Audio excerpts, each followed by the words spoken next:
Bimbang tentang gout? Cubalah Eural, pengalkali air kencing yang berkesan. Eural, kurangkan paras asid urik anda sekarang. Assalamualaikum, anda sedang menonton Sekilas Fakta 7 Januari 2022 bersama dengan saya Nusha Mama Amin.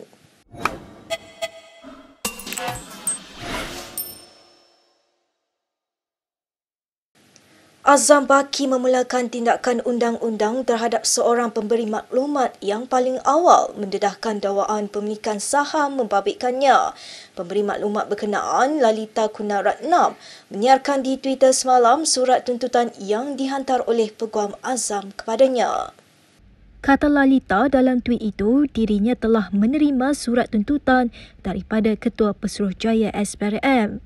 Dalam satu kenyataan, pakar ekonomi Profesor Edmund Terence Gomez menyifatkan surat tuntutan itu sebagai tindakan menakut-nakutkan yang serius. Menurut Gomez, Peguam Azam menuntut Lalita memohon maaf atas laporan yang ditulisnya, mengeluarkan permohonan maaf secara terbuka dan membayar ganti rugi berjumlah 10 juta ringgit. Gomez juga meminta Azam menarik balik surat tuntutan itu serta-merta dan menghentikan percubaannya untuk memangsakan pemberi maklumat. Selain itu, Gomez turut menyeru Perdana Menteri Ismail Sabri Yaakob dan Ketua Perbankan Anwar Ibrahim untuk bersama-sama bertindak dan memulakan semakan segera terhadap SPRM. Berita seterusnya.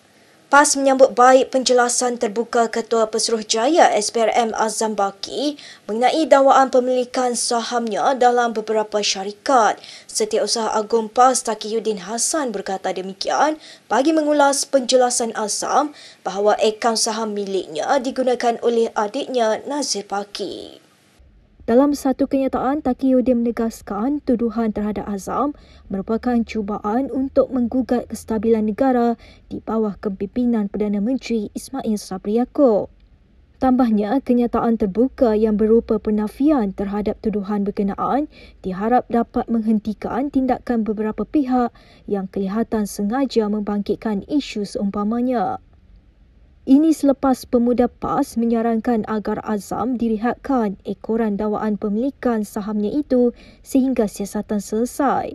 Semalam, Ketua Pemuda PAS Ahmad Fadli Syari berkata, meskipun dia menghormati Azam, namun pegawai tertinggi SPRM itu wajar memberi laluan kepada siasatan untuk membersihkan namanya. Dalam pada itu, Angkatan Muda Keadilan AMK diketuai Akmal Nasir dan beberapa orang ahli parlimen membuat satu laporan polis terhadap Azam Baki hari ini. Laporan itu dibuat di Ibu Pejabat Polis Daerah Dang Wangi, Kuala Lumpur berikutan pembabitan Azam dalam pemilikan saham yang didakwa adalah milik adiknya. Jadi kita ingin meminta ataupun memohon kepada pihak Polis Diraja Malaysia untuk segera menyiasat pengakuan yang dibuat olehnya kerana mendatangkan kecurigaan yang serius kerana berpotensi melanggar peruntukan Seksyen 25/4 Akta Perindustrian Security Depository Pusat 1991 yang mewajibkan akaun CDS dibuka atas nama pemilik beneficiary kepada security yang didepositkan ataupun nama yang disahkan. Bersama Ahli Parlimen Johor Bahru itu adalah Ahli Parlimen Lembah Pantai Fahmi Fazil, Ahli Parlimen Petaling Jaya Maria Chin Abdullah dan Ahli Parlimen Simpang Renggam Dr. Mazlim Malik. Dalam pada itu, Pemuda Pakatan Harapan dan Pemuda Amanah Nasional turut melakukan laporan berasingan terhadap Azam Baki petang tadi di Balai Polis Dang Wangi. Ketuanya Howard Lee berkata, siasatan terhadap Azam perlu dilakukan secara bersungguh-sungguh kerana ia melibatkan pegawai tertinggi SPRM yang sepatutnya menjaga integriti dan bersih daripada rasuah. Alasan yang dikemukakan bahawa adik Azam Baki yang menggunakan akaun security dalam pemilikan saham sudah tentu jadi bahan ketawa oleh sesetengah pihak. Hakikatnya sebenarnya pencabulan integriti dan maruah institusi utama negara seperti SPRM yang kita saksikan sebenarnya adalah bahan tangisan buat rakyat jelata. Pemuda Amanah memberi tempoh masa 7 hari untuk Perdana Menteri Ismail Sabri Yaakob merehatkan Azam Baki agar siasatan terhadap beliau dapat dilaksanakan dengan bebas. Pengarah mobilisasi Amanah Muhammad Sani Hamzan berkata, sekiranya Ismail gagal berbuat demikian, Amanah akan anjurkan satu himpunan rakyat.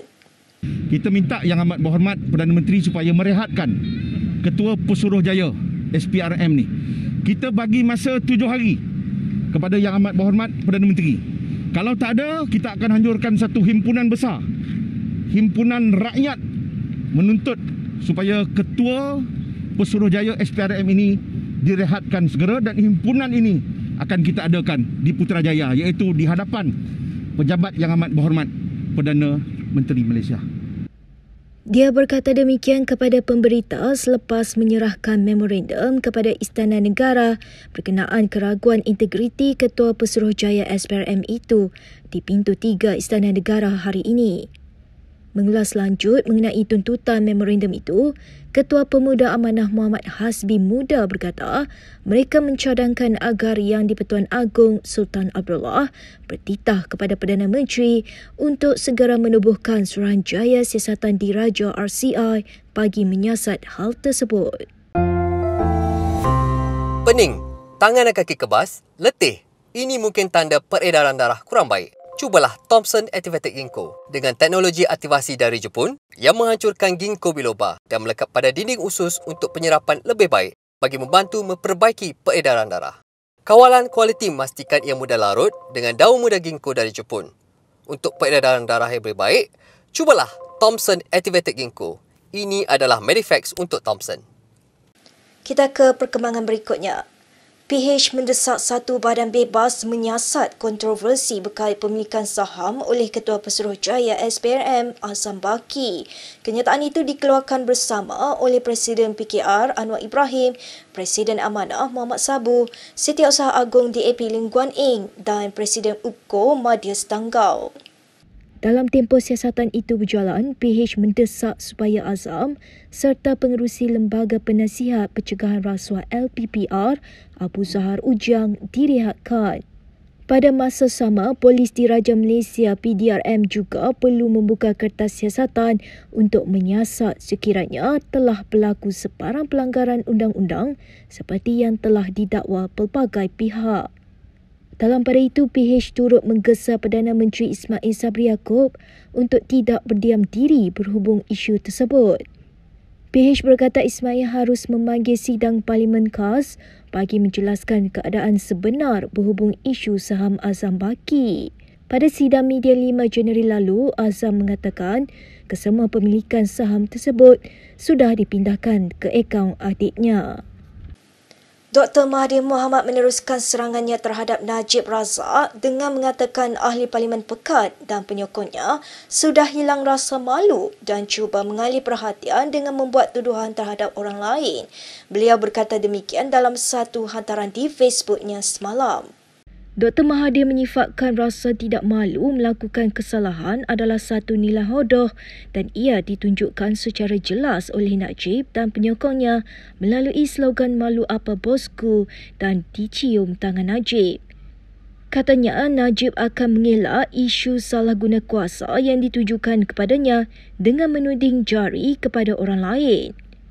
Dr. Mahathir turut memberikan respon terhadap ucapan Najib pada Disember yang mengatakan Pakatan Harapan hanya menggunakan projek Forest City sebagai propaganda untuk menjatuhkan Barisan Nasional pada pilihan raya 2018. Menjawab dakwaan Najib itu, Dr. Mahathir berkata, kerajaan PH tidak dapat membatalkan projek Forest City itu kerana ia akan menyebabkan berbilion ringgit perlu dibayar. Baik, berikut beberapa lagi ringkasan berita untuk hari ini.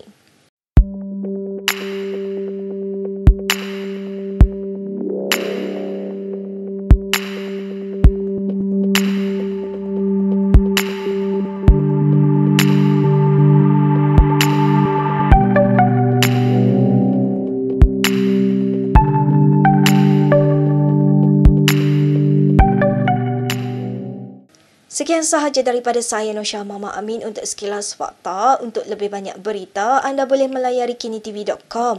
Anda juga boleh mengikuti kami di Instagram, Twitter, YouTube dan Facebook. Salam hormat dan selamat berhujung minggu.